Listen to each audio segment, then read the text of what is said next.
Now see what you've done? I'm sorry, Johnny. I didn't mean to do it. Son, that wreck was all your fault. You'll never be an engineer until you learn to handle your trains more carefully than that. Who wants to be a railroad engineer? I'd rather be a racing driver with a car that can go places. Now, just a minute, my boy. Whether you know it or not, you are an engineer right now. Him? An engineer like you, Grandpa? What do you mean? You're as much of an engineer as I am, Tom. And you're running a train of your own every day. Your right-of-way is the open highway on the city street. Your stations are your home, the school, and the stores. Your locomotive is the engine of the car you drive. Your Pullman is the body of your car where your passengers ride.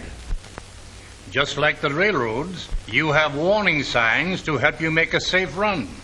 Your signals are the traffic lights which guide you along every section.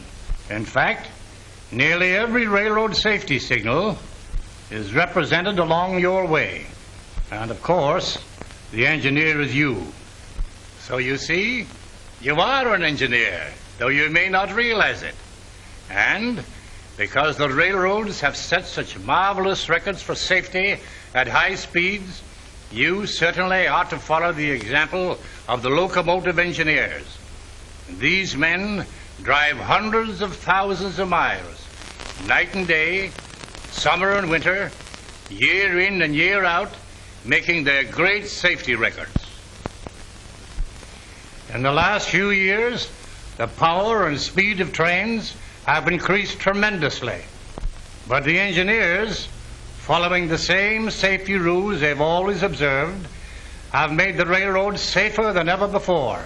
Today, motor cars are faster and more powerful than they used to be. But the manufacturers have increased their safety even more than their speed. Brakes have been made wider and more positive.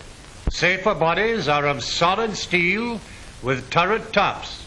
Knee action springs protect you in case of blowouts and keep you from turning over. So when sane, sensible driving rules are followed, these modern cars are a lot safer than the slower cars of yesterday. Now, railroad engineers know that while equipment today is safer and roads vastly improved, the biggest factor in safety is the driver, who uses his skill and intelligence in driving. The safe driver always obeys the traffic signals, even when he can't see anything coming. He knows that disregard of a slow signal or an attempt to beat the red light is always dangerous. So he always allows plenty of room to stop. Then, when he gets the signal to go, the safe driver doesn't spurt ahead at the first glow of the light. He waits until he is sure that the way is clear before he starts. Even though he is a little behind schedule, he doesn't try to make up time in congested districts. He knows that he is responsible for the most precious cargo in the world, human life. His passengers have placed their lives in his hands. He never forgets this responsibility, never takes chances, but keeps uppermost only one thought: safety. After a long or unusually hard trip, he takes his engine in for a service checkup. This not only keeps it in good shape and lengthens its life, but it helps to retain the safety that was built in when it was new. Sure, all those things are important, but what's that got to do with me? Every one of those things applies to you in your personal driving. You have rules to follow, just as an engineer does when he takes his train out for a run. The engineer of a slow freight never holds up traffic on his section. He pulls over to a siding and lets the faster passenger trains pass.